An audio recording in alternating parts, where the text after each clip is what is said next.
You found a trading strategy that you really like. Great! But now you'd love to see the results fast and maybe even automate everything for live trading. Yet you don't know where to start? Then this video is for you. Because today I'm going to give you the complete step-by-step guide on how to automate any TradingView indicator or strategy using Pine script. I'm ATP and let's get started.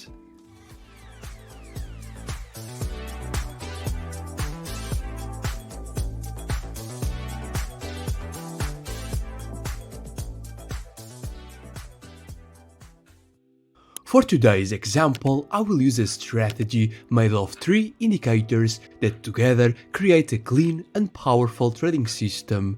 But keep in mind that the step-by-step I'm about to show you works with every indicator or strategy. Even if you have a strategy with 10 or 20 indicators, you can use this method. So, the first indicator of my strategy is the zero lag trend signals, a very efficient tool I tested in my last video and that actually ranked top 3 in our official indicators ranking table. Then, to define the major market direction, I will use an exponential moving average.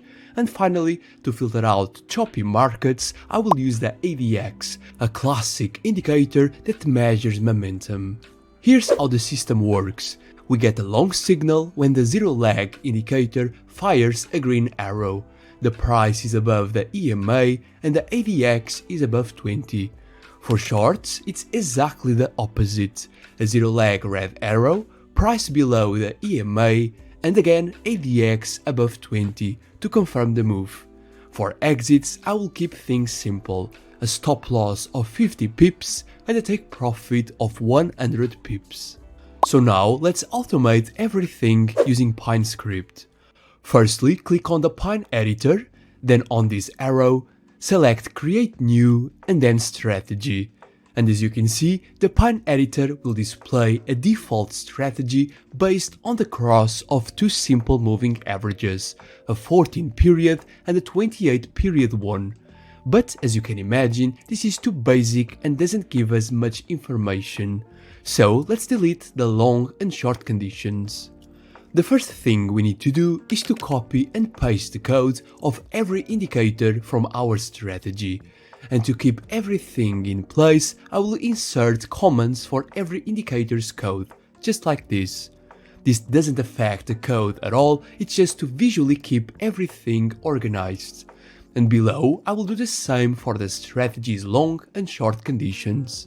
Now I will insert every indicator from my strategy on the chart, open the source code from each one and copy it to my script.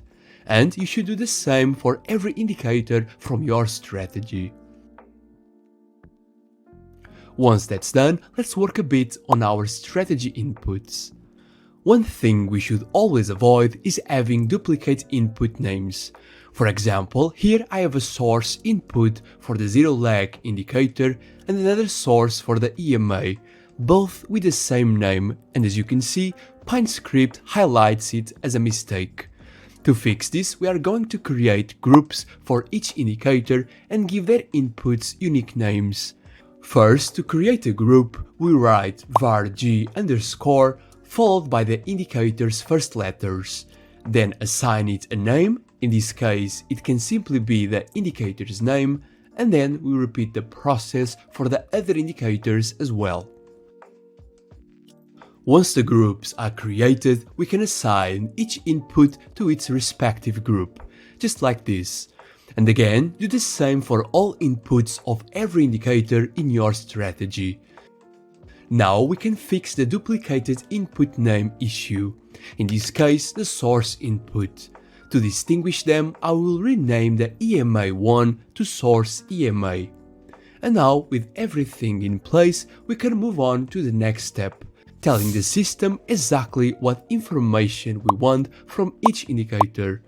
Again, I will do this using my own example, but you can apply the same logic to yours. Let's start with the zero lag trend signals. What I want from this indicator is the moments when a green or red arrow appears, because those will define my entries. If we look at the code, we can see that information right there. So basically, we'll create two new inputs called 0lag buy signal and 0lag sell signal, and we'll copy each condition from the indicator's code directly into them. Next, for the EMA, we want the price to be above the line for long entries and below for short ones. So we'll define two new inputs, which can be EMA bullish and EMA bearish. For the bullish one, we'll write close above out, since out in the code represents the EMA line, and for the bearish one, we'll use close below out. We can also set the EMA length we want to use by default. In my case, that will be 200 periods. Now for the ADX, regardless of whether it's a buy or sell, we only want to trade when there is enough strength in the move.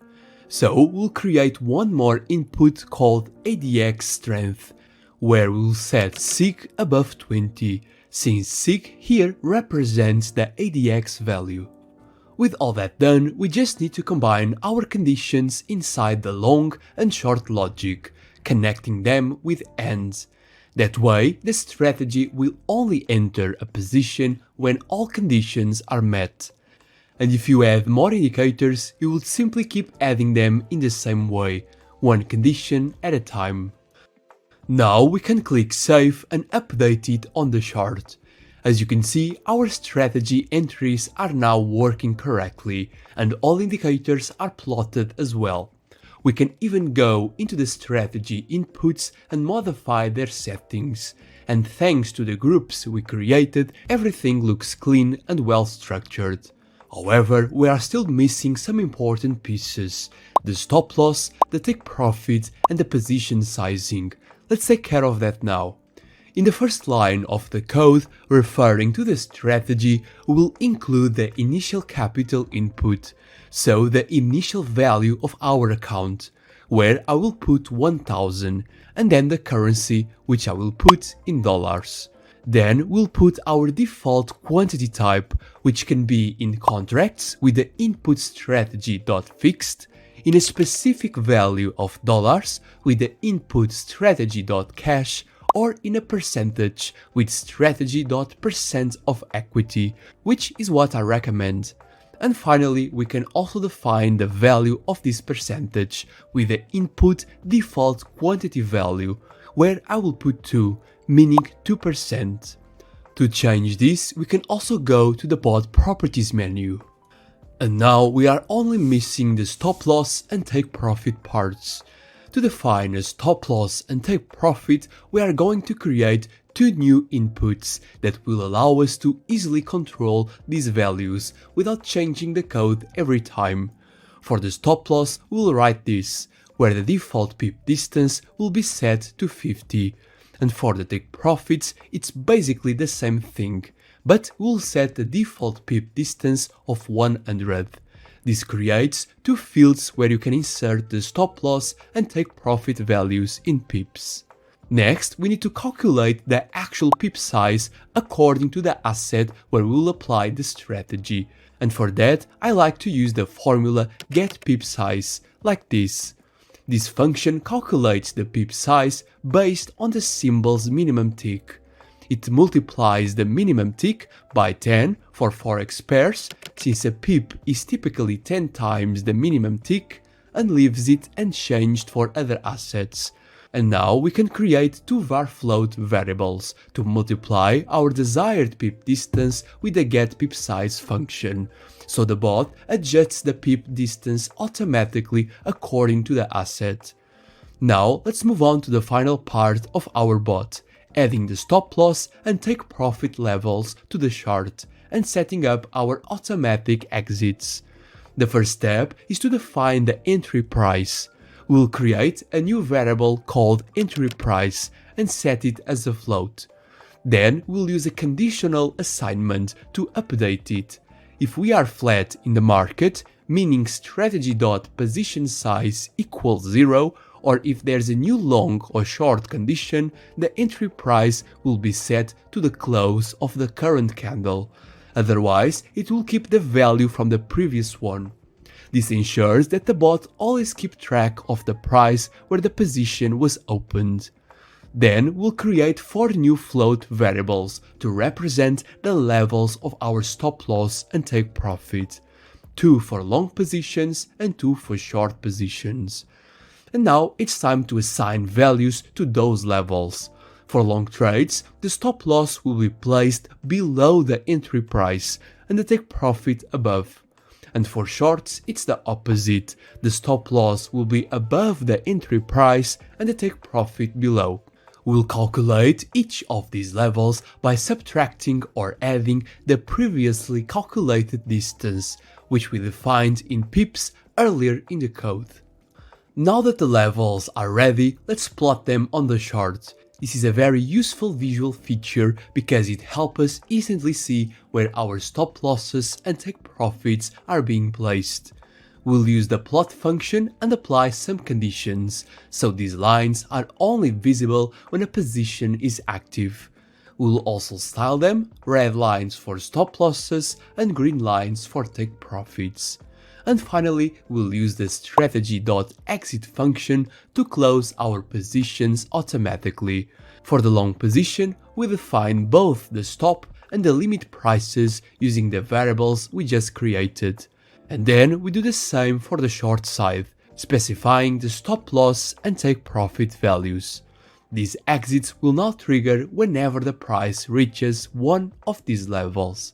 And just like that, you have created your fully functioning automated trading bot in PineScript. From here, you can customize it however you like, it's all up to you. But here's the thing, if you want to go beyond one single strategy, testing dozens of indicators, combining them and instantly seeing which setups are truly profitable, coding all that manually, line by line, can take days, weeks or even months. And so that's exactly why I created the ATP Premium Indicators Testing Bot. It's a full automation script that does everything we just coded here, but across more than 100 indicators, multiple time frames and assets, all automatically. In other words, instead of spending hours writing and editing code, you can test hundreds of strategies in just a few seconds with this script, and focus on what really matters, finding what works. If you'd like to see how it works, I've put together a complete user guide with visuals and examples that you can download for free on my website, algotradepro.com. And that's it. If you enjoyed this video and want to see more tutorials like this, make sure to subscribe, leave a like, and let me know in the comments which indicator or strategy you'd like to see automated next. I'm ATP and I will see you in the next one. Bye bye.